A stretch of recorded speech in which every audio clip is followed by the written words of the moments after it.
Welcome to Pixel Chasing, the podcast where we talk to fascinating people about the most exciting and disruptive trends affecting our world today. With a focus on innovation, science and technology, we engage with the trailblazers and influencers who are taking an active role in shaping our future and signposting the current winds of change. So whether you're walking the dog, looking for some background content for your workout, or are simply looking to learn from experts in their fields, there'll be something for you on Pixel Chasing.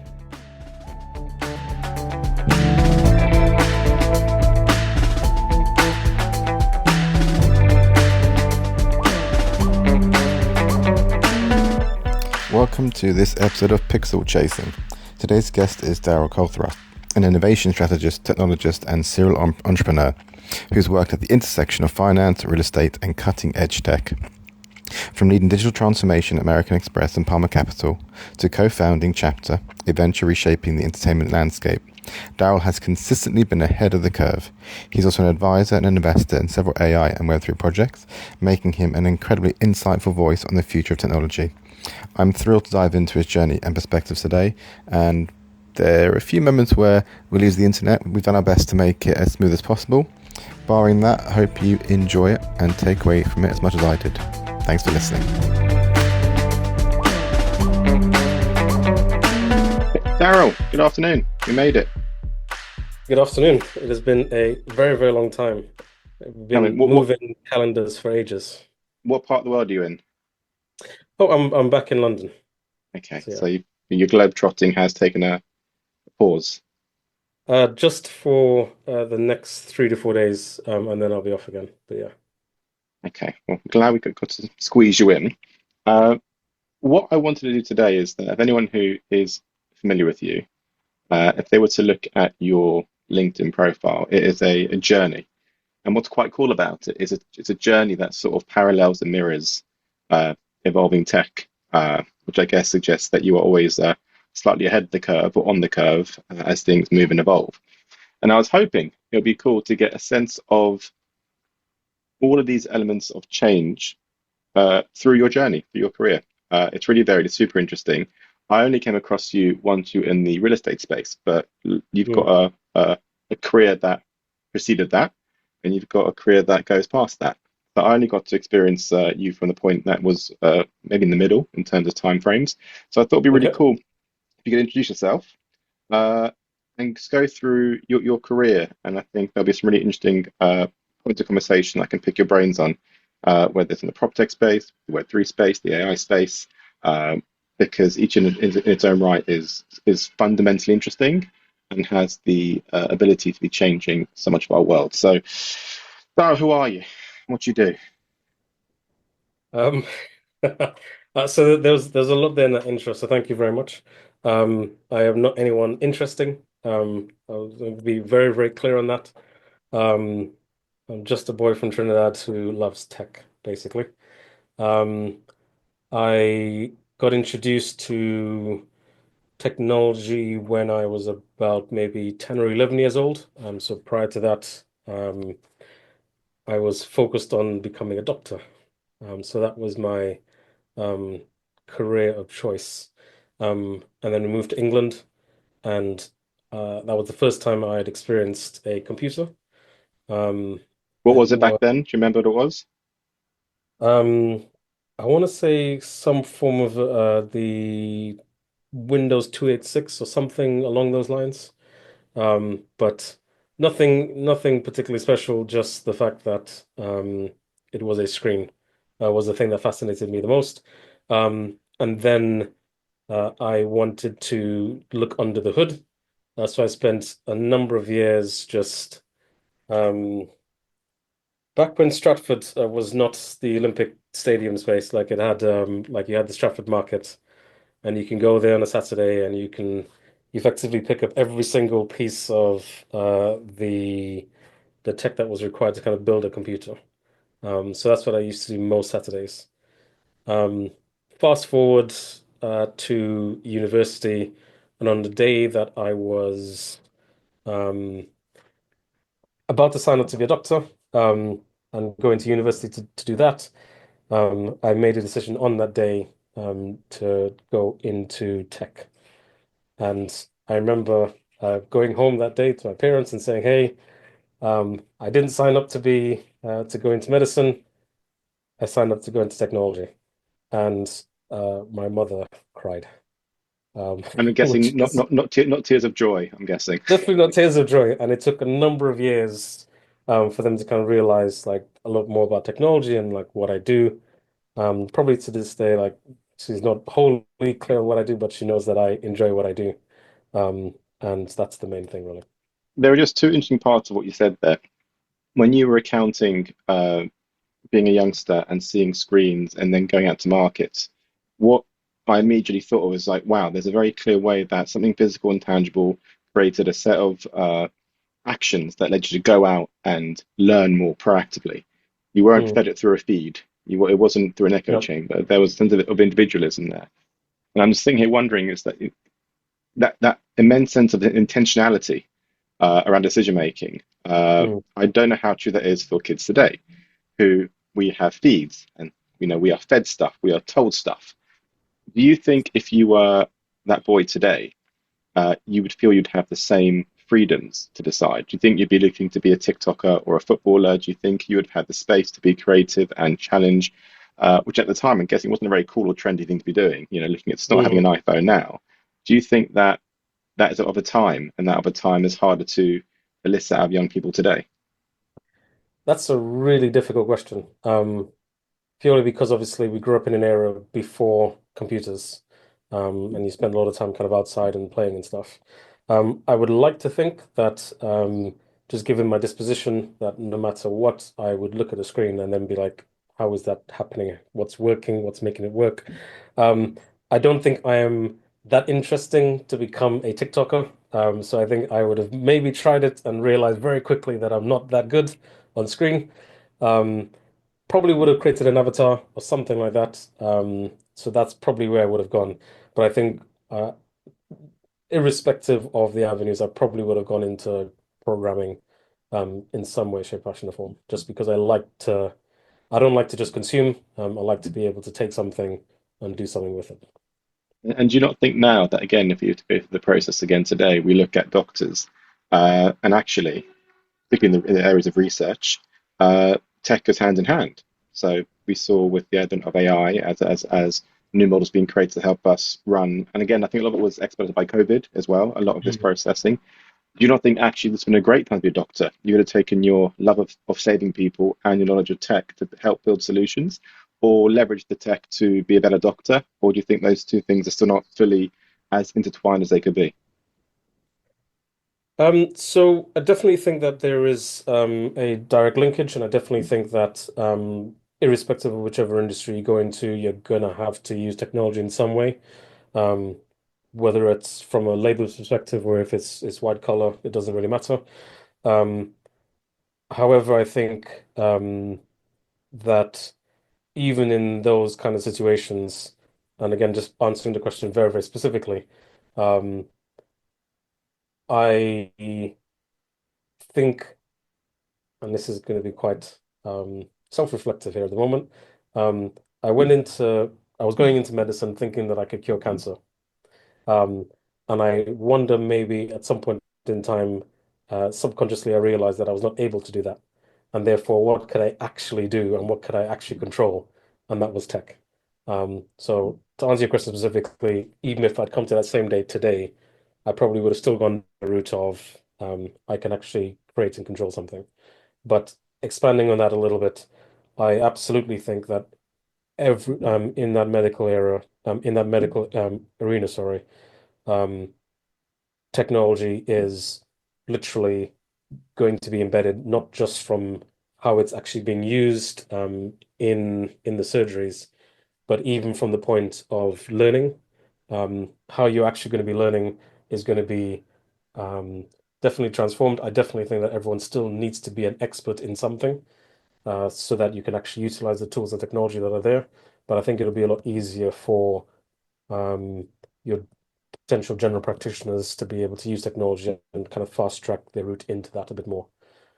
I don't know if I like the idea of the reliance on technology to do diagnosis to the fullest extent, but I definitely think that um, it's going to be necessary.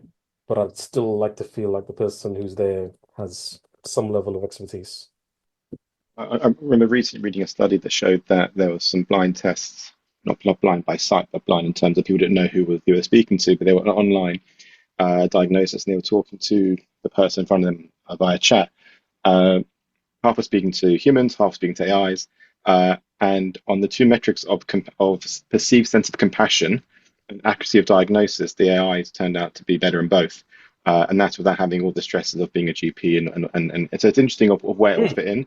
And to the extent people can be reliant on. I know in areas around X-ray reading and looking for tumors and cancers, it's become quite effective, or at least it's all used along with the doctors. One in particular, I was speaking to some doctor friends recently, and what they use it a lot for is transcribing letters for meetings. So in the past, they'd have a meeting Hmm. with a consultant, and they'd get out their dictaphones and they'd dictate a letter. It'd go to the sec, and now they have the AI listening the whole time, and they do the letter and it gets sent out. So it's not the most revolutionary tool, but already it's saving them time. And I guess if they can save half an hour in dictating letters a day, that's another patient they can see.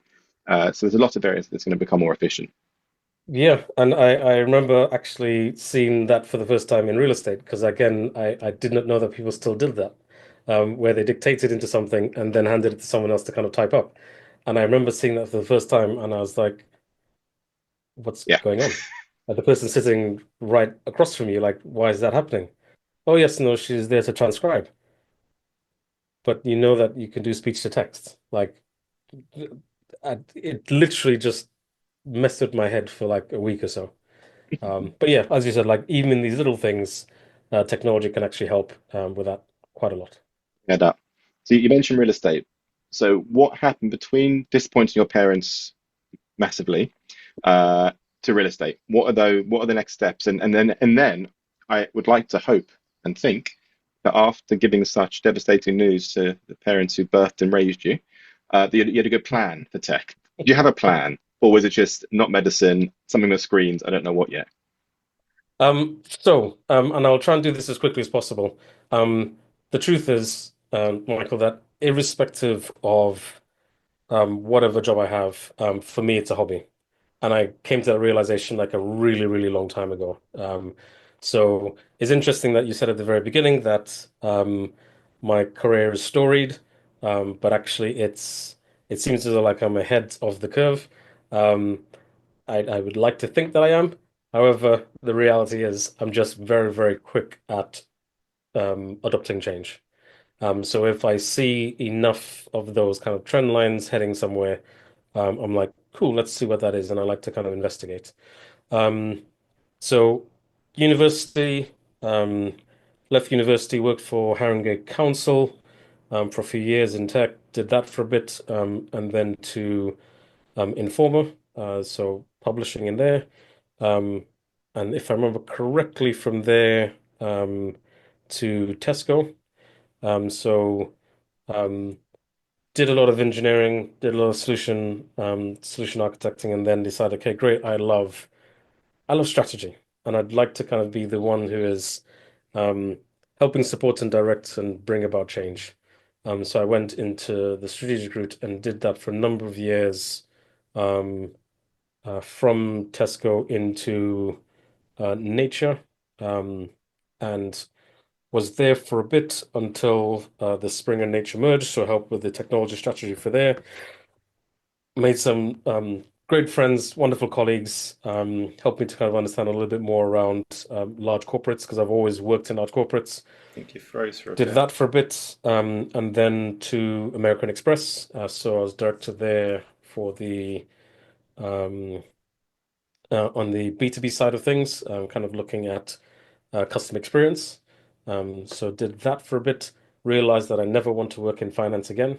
It is everything that everyone says, like just lots of red tape, quite bureaucratic, um, and wasn't moving fast enough. I think at that point, after there was when I decided I am done with the rat race and I just want to work because I enjoy what I'm doing. Um, because I hadn't realized that I was trying to kind of climb up the ladder. And went into real estate, and I thought, hey, there is an industry that is going to be um, really fun to kind of work in because one, there's a lot of opportunity for change. and two, this was at the time when PropTech was now starting to come in, and yeah, just there's a lot of things that actually could take learnings from other industries and bring in to say, hey, actually, here is what others have done. How do we start to accelerate? So that brings us into the real estate space. And I guess, and that was a moment in time where, as you say, prop tech began to emerge as a concept, an idea, and an investable industry. When you look back now, do you think we've made progress in many of these areas? When you look at your time spent, what was then called Palmer Capital, were you able to move the needle? Was your thinking ahead of its time still? Because often in cases of established industries, intent doesn't always translate to action, and behaviors are quite entrenched, particularly in real estate. Yeah, and again, I wouldn't say that my thinking was ahead of its time in over and above anybody else's. I think I there are pockets of people who were ready and willing to be able to, who wanted to basically make change and make it quickly.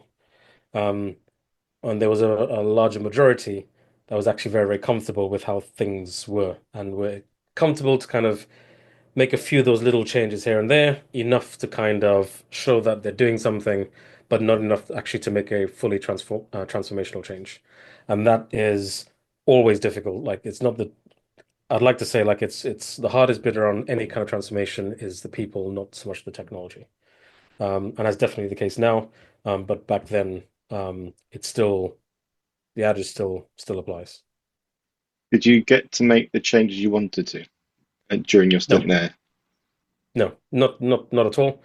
Um, and again, this is nothing against Power Capital in any way whatsoever. Like they were in a different state and they were in the middle of getting ready to go through an acquisition and stuff. So um, they were in a different time.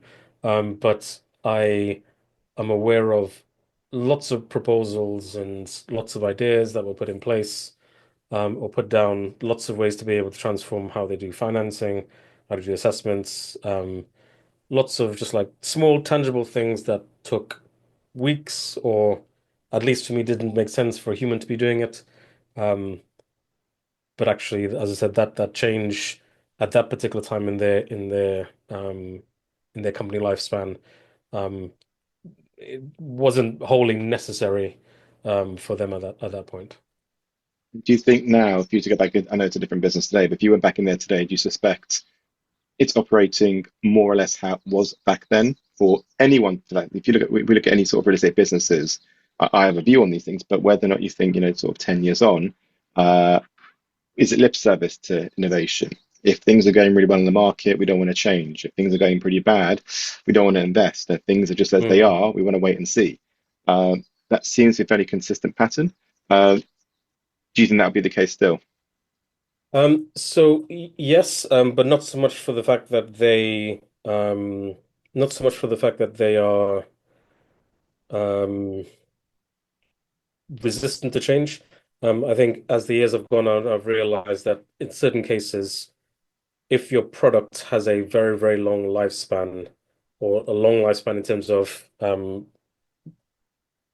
for it to be created, then actually people tend to move at that same pace for that to be built. So, like in real estate, it takes a while for something to be constructed, or for land to be acquired, or for it to be sold, or to get tenants or whatever. So, like it's all of these things that I think just entrench people into a pace.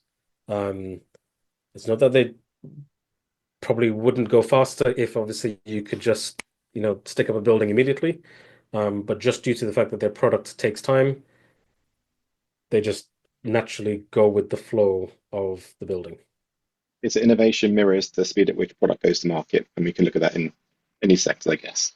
Um, we then caught up again a bit after that when post-COVID, Web3 became more of a thing. We got into sort of virtual reality. What was, if you were to look back at that point in time, how would Mm, you describe the moment when Meta hadn't become Meta yet, but there was a real buzz around the metaverse?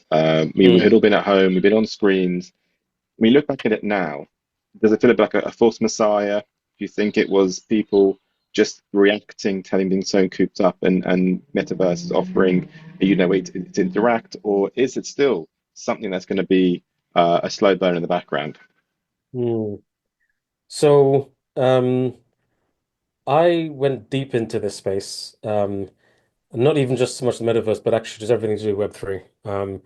And it was due to the ideals that were there, that actually everything that you do, um, there is some way for you to um, be a, some attribution could be applied to everything that you're doing.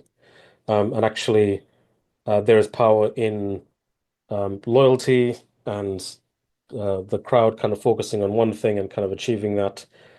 And I don't think that has gone away.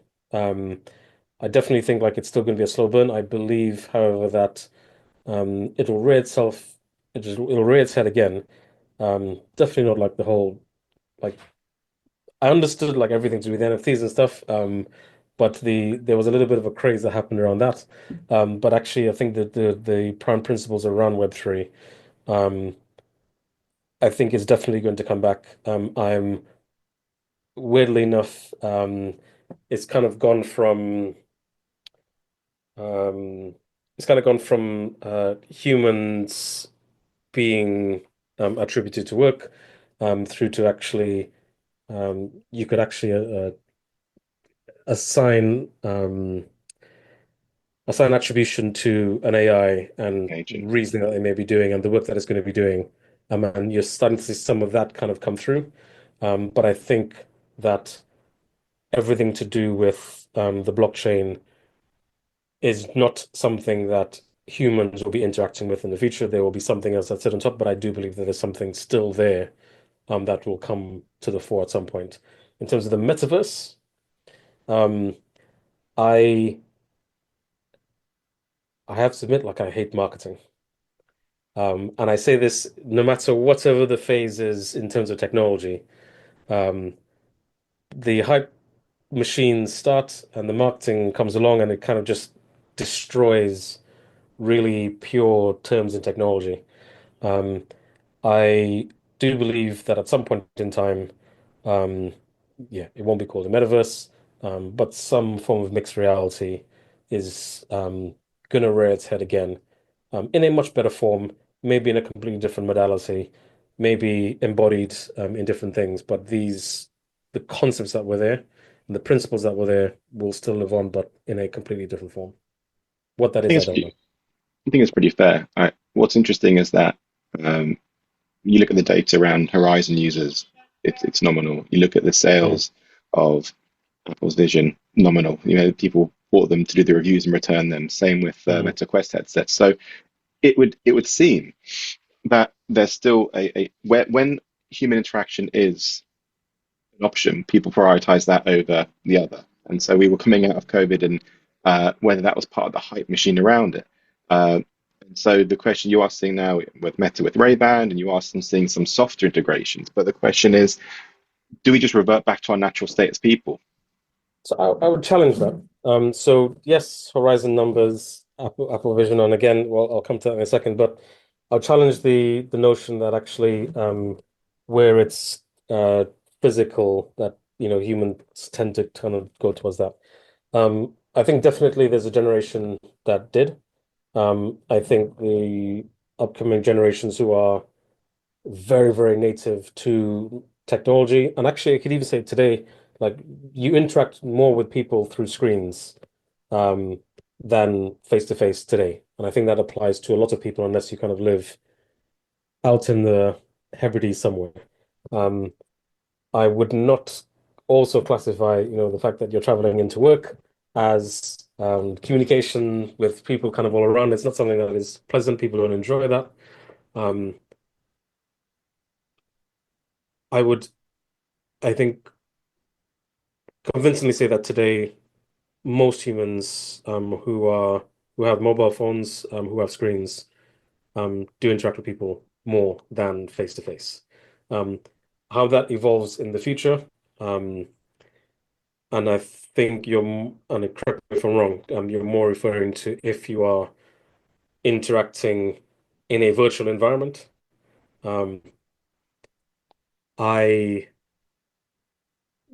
believe that, as I mentioned before, um, whatever Horizon was, whatever the Apple vision was, these are just like very, very early phases. But imagine a world where it is actually very, very convenient to be in some form of an augmented world. Forget whether or not it's with glasses or contact lenses or whatever else. Like you use your phone a lot to navigate, to understand what's happening in the environment, to effectively make decisions. If you don't have that device in your hand anymore, um, like that's a lot more convenient. I don't think that people would say no to that. Um, I believe that they're more interested, obviously, in having something that is not as obtrusive. Um, However, and whatever that form may come in. Um, but I definitely think that we've gone past that age where humans will be interacting physically face to face more than actually interacting on some form of a device. I agree. For me, it comes down to convenience of a preference. So getting hold of you was very difficult. As far as I'm aware, you could be an avatar. I'm hoping you're a real person right now. But the idea is that if given the preference, I would like to meet you in person. The question is, are we spending more time on screens because it's a choice because we prefer the interaction, or is it convenience that but for the screen we wouldn't do it? So I concur that but for screens making access more readily available, we wouldn't have as many interactions. But if given the choice, I'd rather see it. When you had the thing during COVID where people were spent, you'd have these concurrent concerts of 100,000 of people seeing a virtual concert and seeing a Mm, celebrity with an avatar doing that. If you'd ask those people, would you prefer to see it in person? I would suspect people would prefer the human. But I guess what these things do, they democratize access either to content, to people, or relationships that otherwise you couldn't do. But I agree, you see kids today, and I sound old now, but kids today, they're playing Xbox, whatever it is, PlayStation, and they're chatting with their friends via headsets. That's their way of communicating. Back when we were younger, we did it in person. So they are far more comfortable doing it. It's whether they would choose to do it if given the choice going out there. But there's no doubt we spend more time on screens than ever. And I find it's a net positive because of the fluidity of interaction. Whether it's good for us yeah. overall, I don't know. Yeah, I still stand by. I think this upcoming and next generation will likely prefer interacting um, over screens or devices, over seeing each other. And again, I think that there are certain activities that they'll be really happy to do together. And I think that's why it's quite important that, children aren't getting screens really, really early on because you do get sucked into this stuff. Um, and I think if that doesn't happen, you will find that there will be generations that actually will prefer seeing someone on a screen or through some other medium um, than meeting them physically. That's just it is a controversial perspective. It is more reflection on society than whether or not it's a good or bad thing.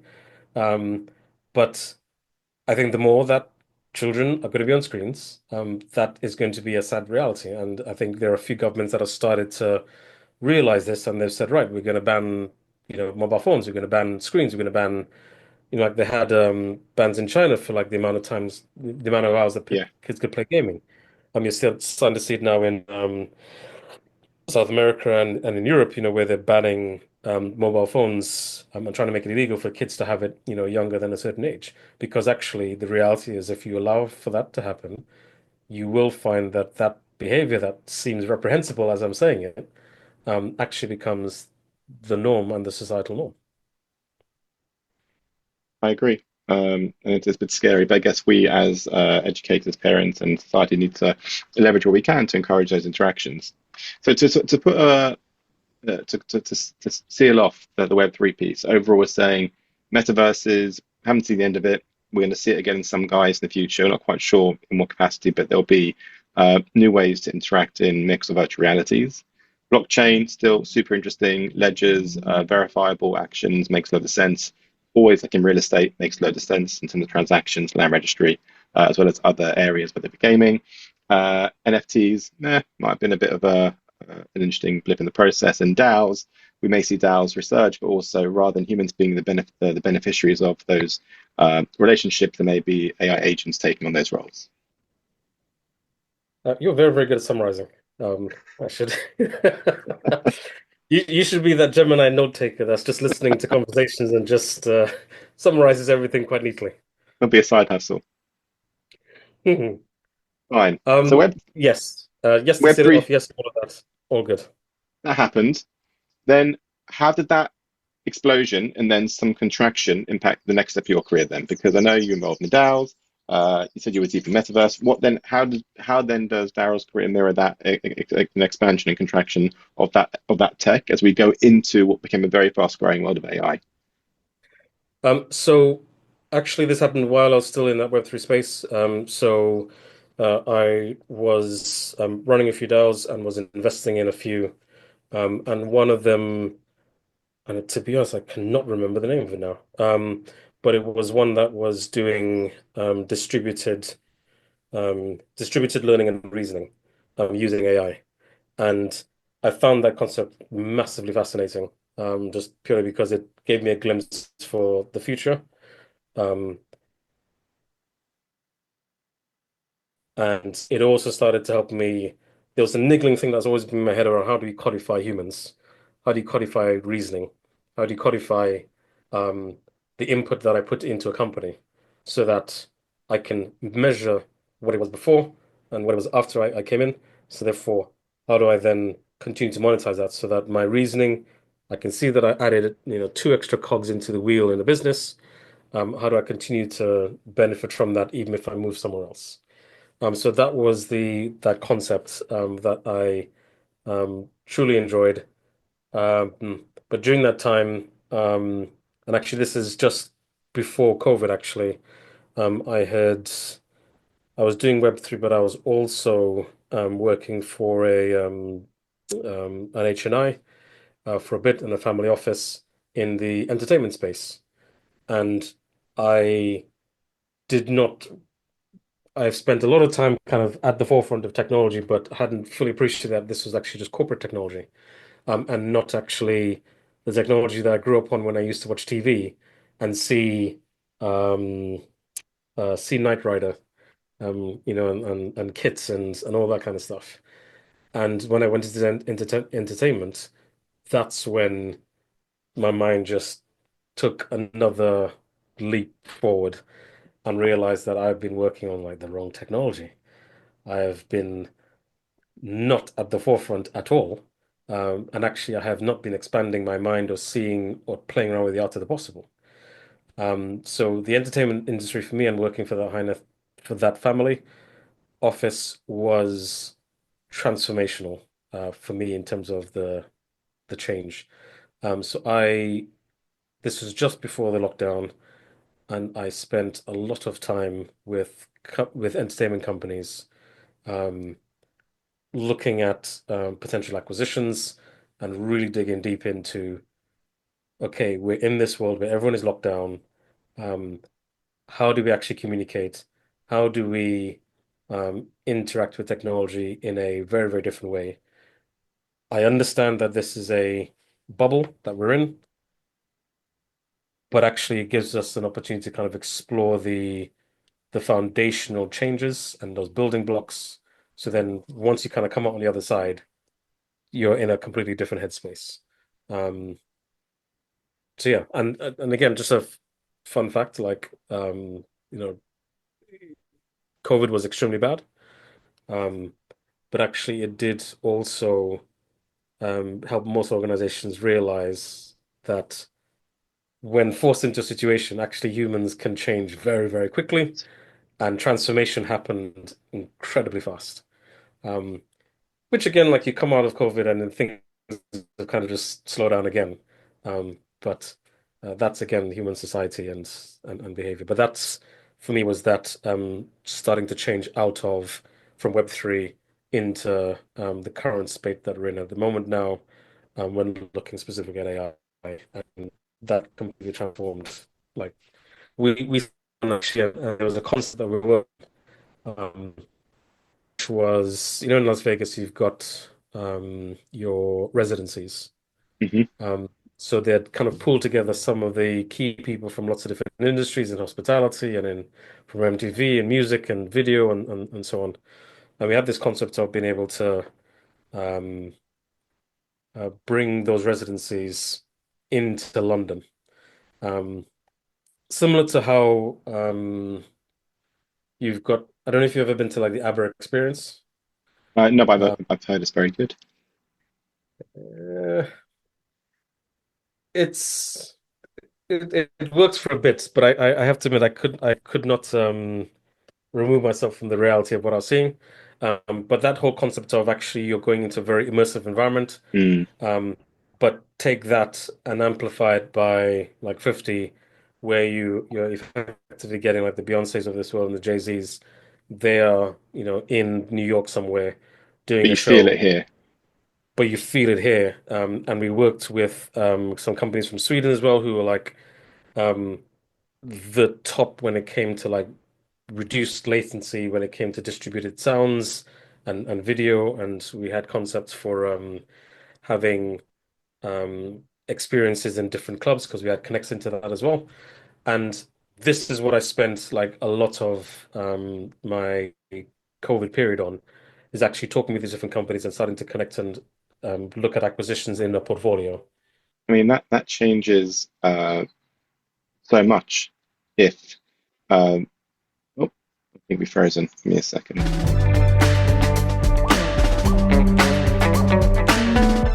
You're back.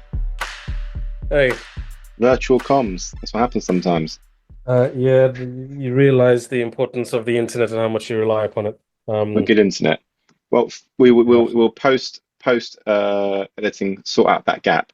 But what you were saying was that there was a sort of transition point where going from maybe more corporate practical architecture, infrastructure, technology-based things, getting involved in entertainment was eye-opening for you. And you gave an allusion to the idea of can you bring talent that is operating maybe live in one venue and can you project them in a virtual sense elsewhere? At the time, had they built the Sphere in Las Vegas? No. So this was actually, I don't know actually. I don't think so, or I think it was already in the works. And there was something also similar that was starting to pop up in the UK. I can't remember exactly where. Um, but this was um, kind of moving in that same direction, but more from a um, luxury experience. So we wanted to be able to have private events and um, you're kind of in the building, and we had the ideas of, there are certain places where you could be sitting and effectively controlling all the cameras. So if you're part of a party, like you could have, be part of the actual action that was there as well.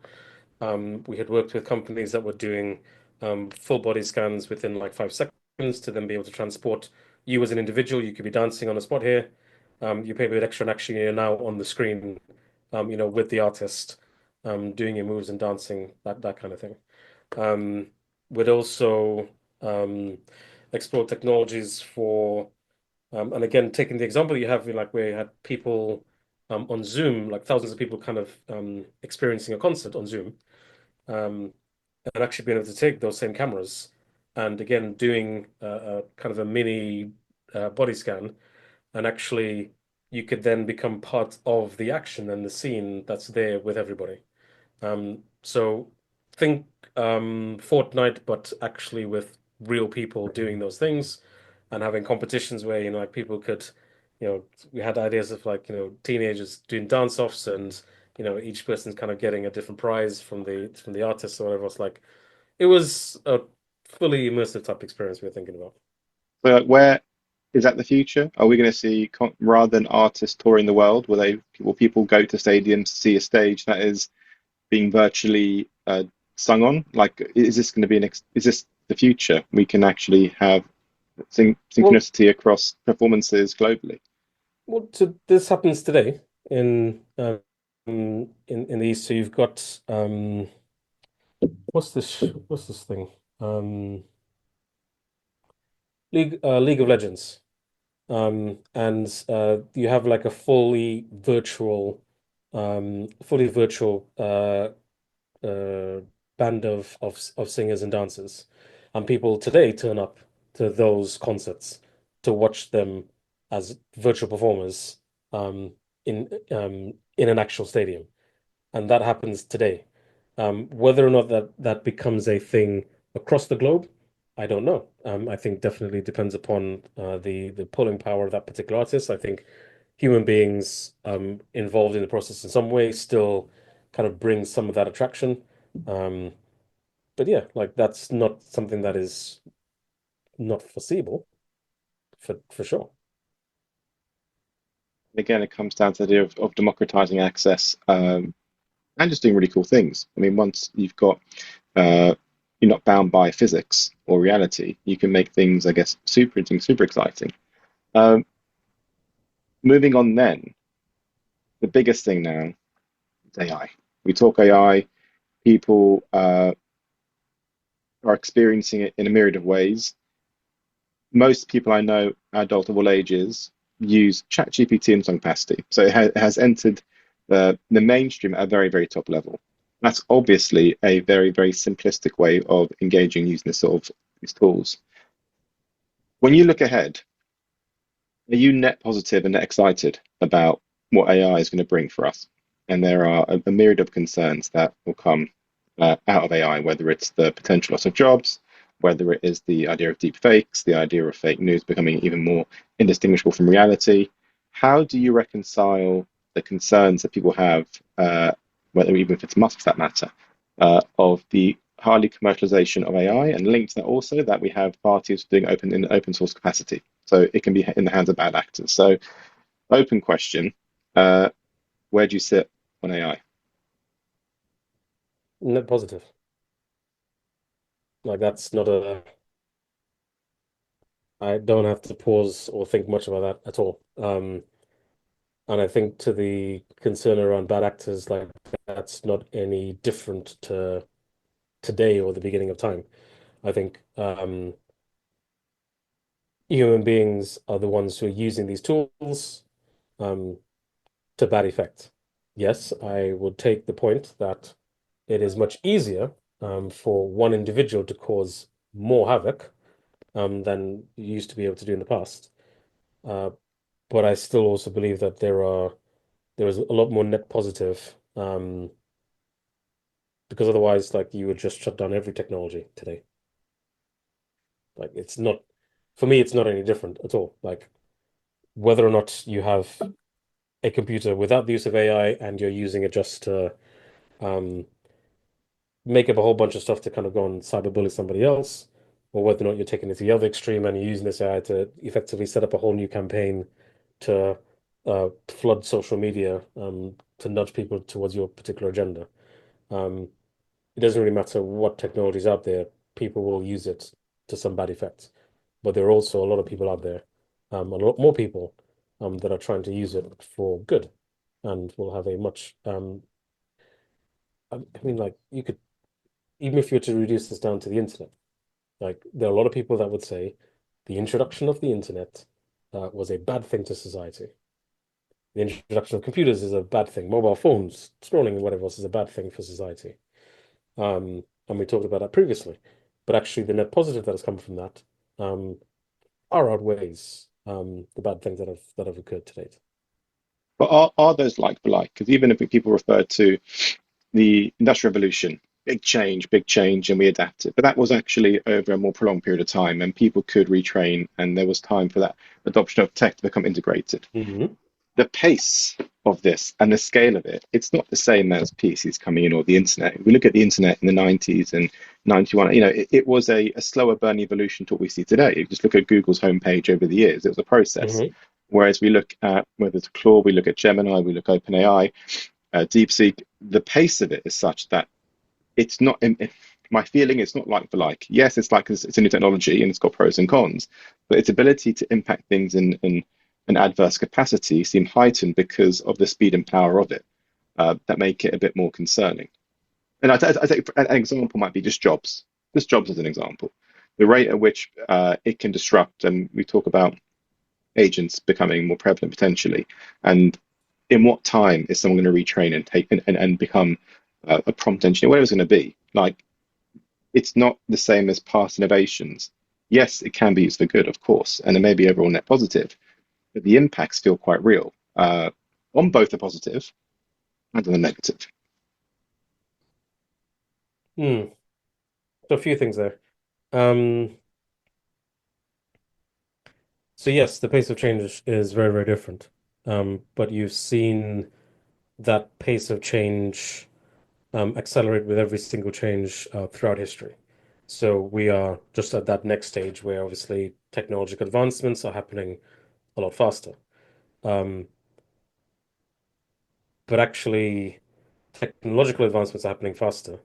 Um, People in industries aren't actually changing that faster. Um, so again, if you're within the space, then yes, you are seeing the change, you're seeing the potential impacts a lot faster.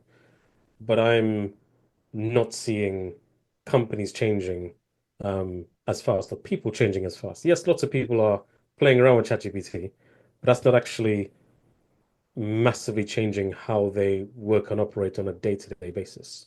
It is still not natural for a lot of people to immediately go to AI and say, could you help me with this thing? Um, and even in that situation, you think of it similar to when Siri or Google Voice, whatever else kind of came out. Mm, Um, I would be fascinated. So actually, Anthropic came out with a view of how actually a lot of like over 4 million conversations, how their solution was used. They've open sourced the whole thing, so you can see all this yourself. Now, obviously, they are a smaller slice of the pie to ChatGPT, but hmm you get a sense for it already. And there were two areas where things were, if you took that T shape, um, were really, really deep in. One was programming and used for in technology, and the other one for just writing text. Everything else, it's just minimal scratching the surface in terms of any real particular change. Um, and if those are the two areas that we're talking about, then yeah, of course, mm.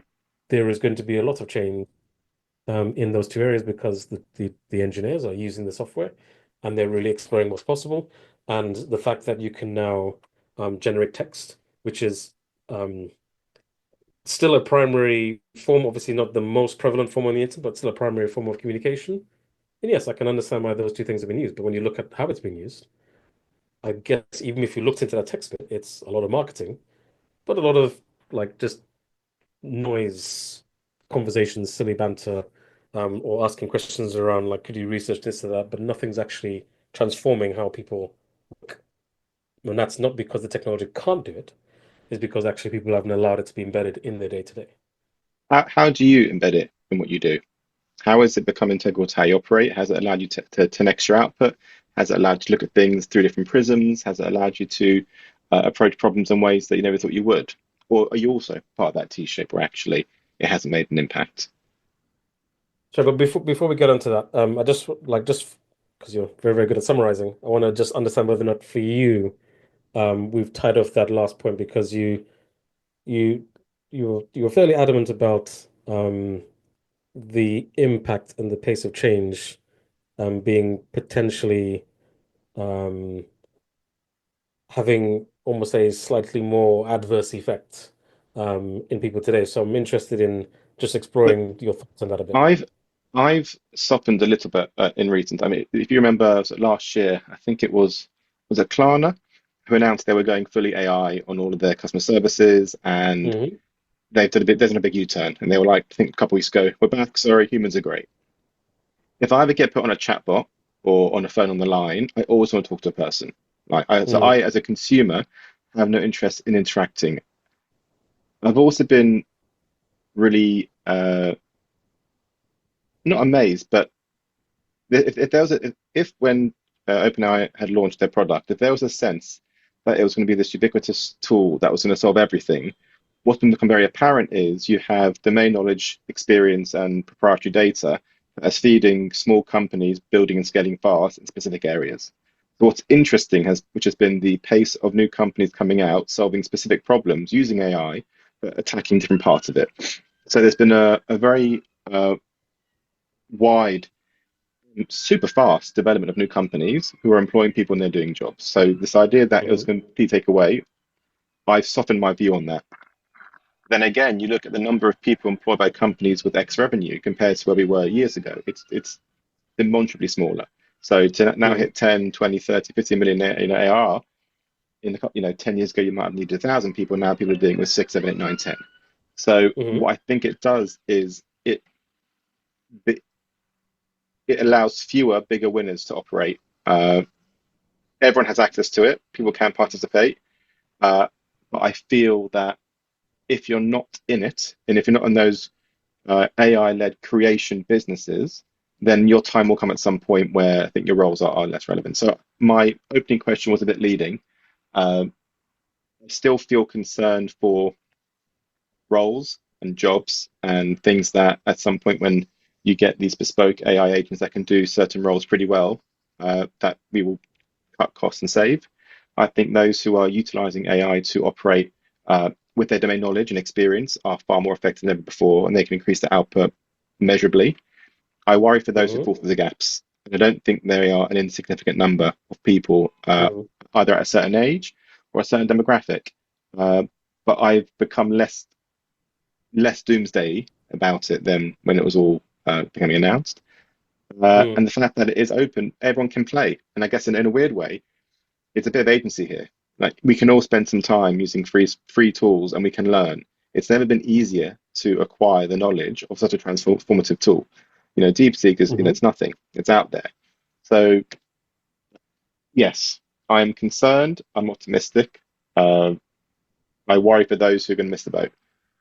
And my question then, turning just to ask, so for those who are falling through the gap or have the potential to fall through the gap, as you mentioned before, they are not an insignificant number.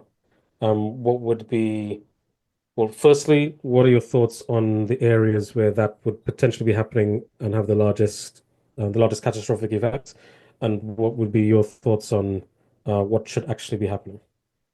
I think Like, that what should they be doing, whether it be government or them? what it happened mainly around the Web3 era is that there were little ecosystems building up on the internet where if you were in, you were in. So if you were part of these conversations, you were part of it. You may have heard when there's a drop coming. You may have heard about a new NFT or a new coin. It was there for everyone. But because Mm, we're so driven by our own echo chambers and we're in our own very, very siloed ways of communication, you wouldn't have known these were happening before being inside of it. And the same mm, thing I feel is now. If you're in an industry that isn't at the forefront of utilizing AI and you spend your days on Insta looking at, I don't know, recipes or whatever it's going to be, there's an ignorance about it, and not in a derogatory sense, but it's mm. very easy to miss what's going on about it. So you have to be super intentional to find the people talking about it, to find the conversations, and to try the tools. So my concern You is for think? those. Sorry? You think? I think so. When I talk to friends and peers about certain products or certain things happening, they're not aware of it. If their X feed is full of football news, and they work at in a real estate capacity, whether if they're a broker or if they're working in finance, and yes, they've got Copilot that's appeared on their desktop. Like beyond that, what's happening behind the scenes, what's going to reach the surface soon? How many people have played with their own digital avatars? Like, how many people have used Google Notebook? How many people have actually played with Sora? Like outside of people in the know. If I look at my peer group, I who are reasonably intelligent, good, kind, normal people, I reckon three have played and made videos in Sora, for example. So for me, my sense, and again, there's no empirical data to back this up, it's a sense that unless you're in it, you're not in it, and you don't know what you're missing, and that is a concern. Fascinating.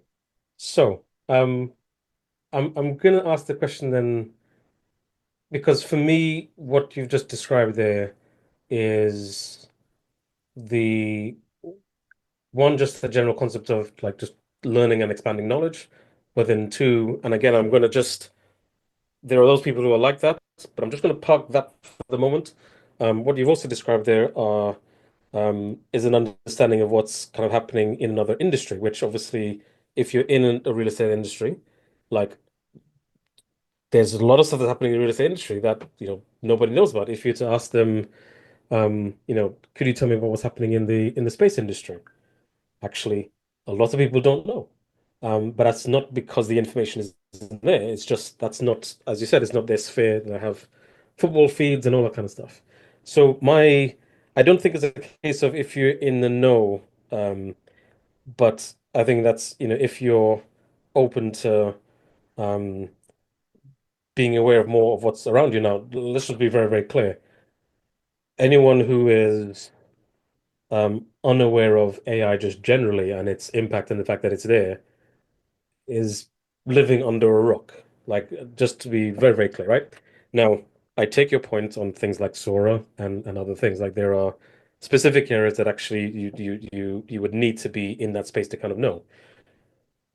But if you were to ask those people, those same people, for your particular industry, how do you think AI is actually going to impact your industry? Are they able to answer that question? But I've been on a few calls where these questions have been asked. What often the question that gets asked, like on these Zoom calls with professionals, is first of all, are you using it? And it's always a surprisingly lower number than you think, first of all, in the more Hmm. established organizations. So that's always like, Yeah. oh, like 5%, 10%. I don't think, I think people have a rudimentary understanding of what it can do. Again, Hmm. you look at agents, for example. I don't think when people think AI, I look at, say, people my parents' ages, they look at it as a really cool person to chat to learn new things or to ask questions to. So Hmm. they understand it exists. They understand it can help them plan a holiday. I don't think they're looking at creating sequences, interactions where agents are going and performing tasks at material levels and taking information, synthesizing it, reaching conclusions. I don't think the Okay. average person gets that yet. They see Hmm. AI, they know it's there, they know it's going to be big, they know it might take jobs, but I don't think they're connecting all the dots as to how. And you can go through any process from marketing to sales and start connecting databases and processes and domain knowledge. And actually, if you know all that, you could start thinking, hold on, I can see how this whole workflow with right now we have 15 people involved. I can now see how one person orchestrating it could do that. I don't think people can articulate that solution, but they recognize that it can change and will change. I'm not even talking about agents. Like, and I totally agree with you on that point around like people don't understand the potential impact that it could have and what's actually possible with it. Totally understand that. My question still stands though, is that if you're working within an industry today, I don't care which industry it is, would you, if you were to go and ask them, forget even if they've used it, if you were to ask them, could you tell me how AI is going to impact your industry or your role or your department? Would you today expect them to be able to answer that question? No, Why not? I don't think they understand the extent to which the tools can twofold. I don't think they can view their back to your very early point about codifying roles and performances. I don't think they are able yet to look at themselves as a function or an output. I think they see themselves as being, highly individualized. I'm human. I'm great. I'm skilled. I'm brilliant. You take sort of the Elon Musk approach at Doge, like, right, tell me, what did you do the last 2 weeks? If they were to simply able to articulate what their role is, then I think Hmm. they would see how it could be impacted, improved, enhanced, or disrupted by AI. So I think the first point is I don't think people perceive themselves in a way that allows them to see how they could interact with or be replaced by an AI tool. And Hmm. even if they could, then I'm not sure people have. Again, I'm talking more in a place where I've worked, where you have mixed generations and older people who I don't think are necessarily uh, clued up with what it can do. And to your point, to what you're saying, Claude and Anthropic identified is it's still even people in the know using it are using it in very, specific ways. So I don't think people could articulate what it is or how it would change. Oh, we lost you again, just at the good part.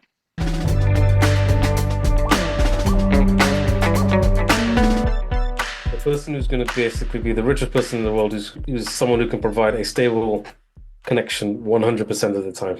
Well, Like, Miss, I don't know how good Starlink is. Haven't used it yet, but maybe it's pretty good. Go on. What was the follow up? um, so now we're coming back to the point of it being if you're in the know, and therefore if you're not in the know, then actually, you can't understand the impact, or at least you are. sleepwalking into an environment where, you could lose the job and AI has been around for a long time. And it is, you can't throw a stone in the last 2 or 3 years without actually seeing it popping up, um, on the news, in an article, somebody talking about it somewhere.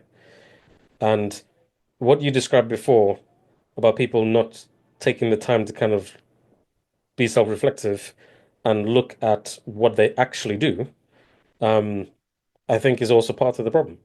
I don't think it's a case that people aren't in the know. Um, you hear a lot that people don't have the time to be able to do these things.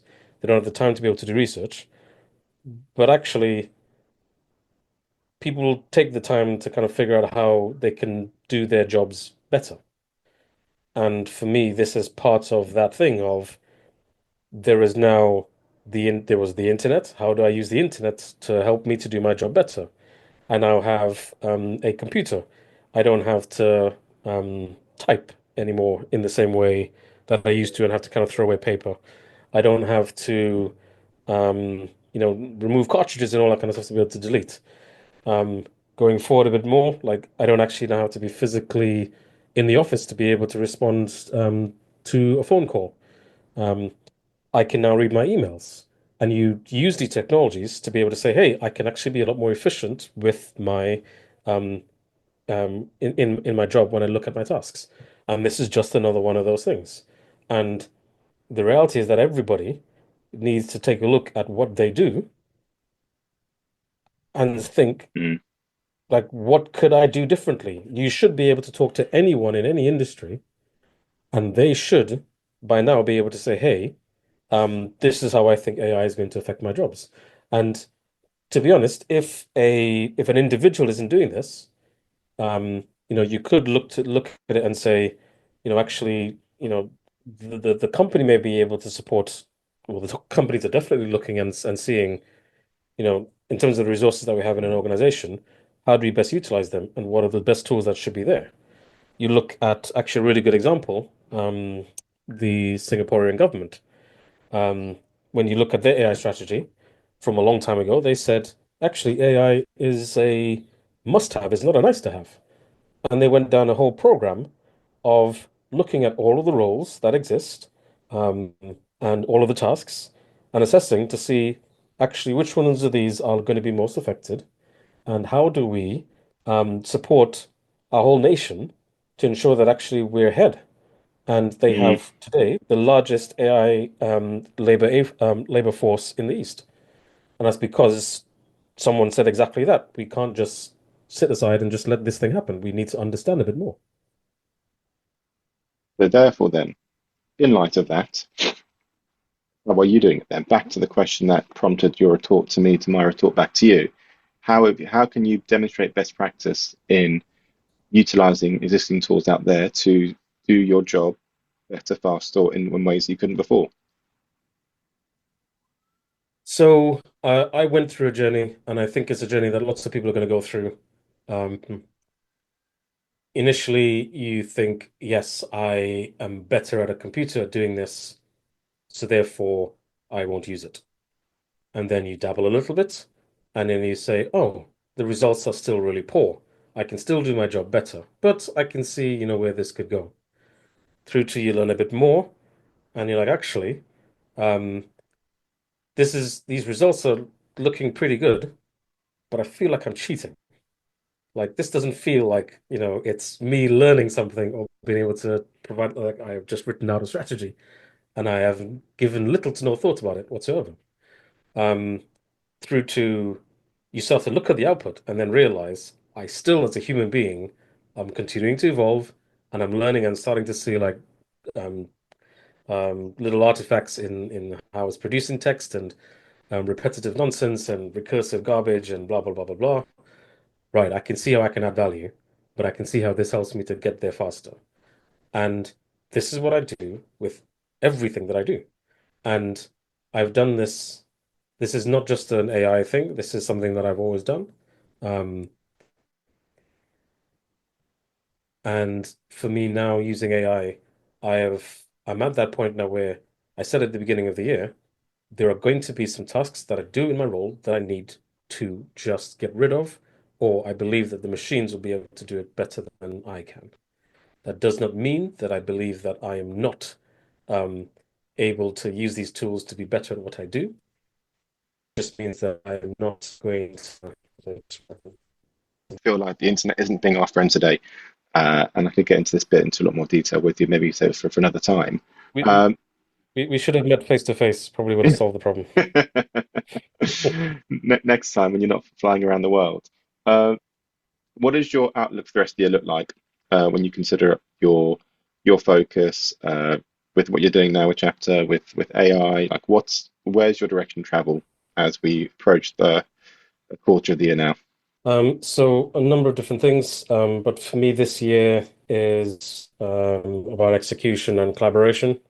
Um, that's not just a quip, but it is something that I truly believe in, and it's written all over everything that we are doing as an organization. So this year is actually spending time um, with all of the businesses within the Wholesprint Group, and actually looking for those people who are doing exactly that, who are looking at what they do and who are saying, "Hey, actually, I can use technology, or I can use this AI technology to make a difference in what I do." And identifying those people and effectively starting to raise them up as much as possible as champions so that we get that network effect for others. Because it doesn't, yes, you need to have some top-down perspective, but actually someone coming in and saying, Mm, you should just be using AI and it'll help you is not going to work. So I'm spending a lot of time this year identifying those people to then help them build out those use cases to then help everyone else. Because we have very, very good people across all of our businesses. Um, and all they need basically is that platform to be able to work. And back to what we were talking about before, like when I challenged you on the question around like people being in the know, um, I say that from the perspective of I do believe that intrinsically, um, most people want to do a very, very good job. And agreed. sometimes for some of them, it takes a really, really long time. Um, one, because they just don't have the time, but two, to be able to change, or even be given the opportunity to change, or to have the safe space to be able to change and make mistakes. And that's what I'm trying to do, is actually identify ways and opportunities in which people can take that time. We can support them in making that transition, even in small things, because I heavily also believe in human convenience. Um, that actually, if you show them, give them the right tools, and they see how convenient it is to be able to get rid of some of the things that they really, really, really don't want to be doing, they latch on to that and they will run with it, and then they will see what else is possible. So I believe in human convenience, but that's kind of one of the focuses for me this year. Um, Secondly, we're building um, on the execution side, so that's on kind of like the collaboration side. On the execution side, um, we're actively building. So we now have an internal POC program. So we're running POCs. Doesn't really matter about the size, like everything is limited to 2 months. And you basically reduce the scope and you build those things out. And we're trying to get to a point where we can run those in parallel, so that we're running lots of experiments to see where there are opportunities to basically enhance people's work and life. And again, this is where we provide that platform to say, you said you hate doing X. Right, let's take a look at it and see if we can build this into Y. Great, that's now there.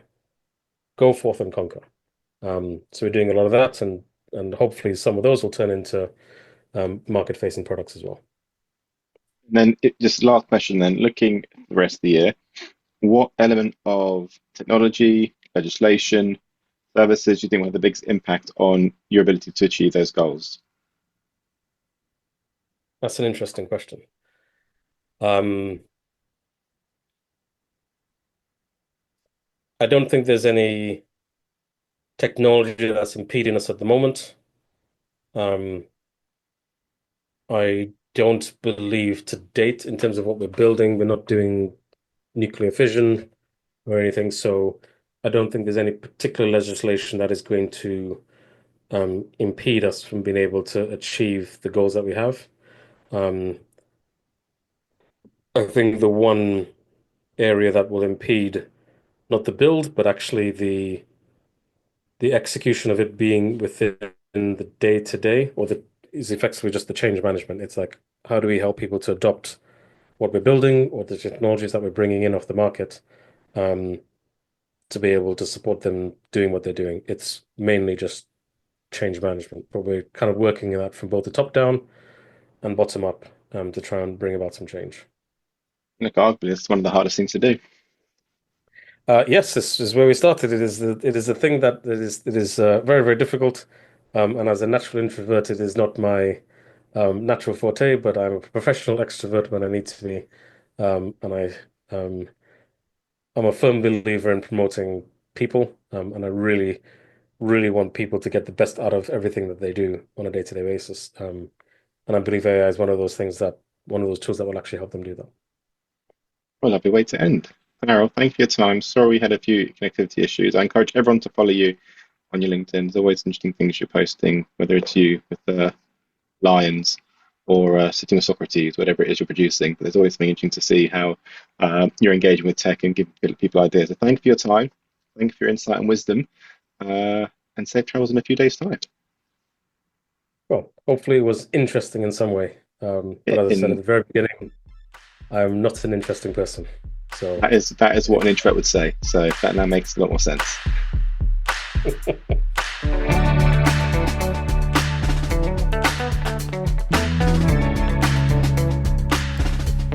Thank you for listening to Pixel Chasing, and well done for making it right to the end. If you enjoyed today's episode, feel free to share with others who you think may also enjoy it. And to be kept up to date with all we're up to here, you can always follow us on the usual channels. On Twitter, we are @PixelChasing. On Instagram, we are @PixelChasing. And if you want to join our newsletter to be kept up to date with all future episodes, you can join that on our website, which is pixelchasing.com. Thank you. See you next time.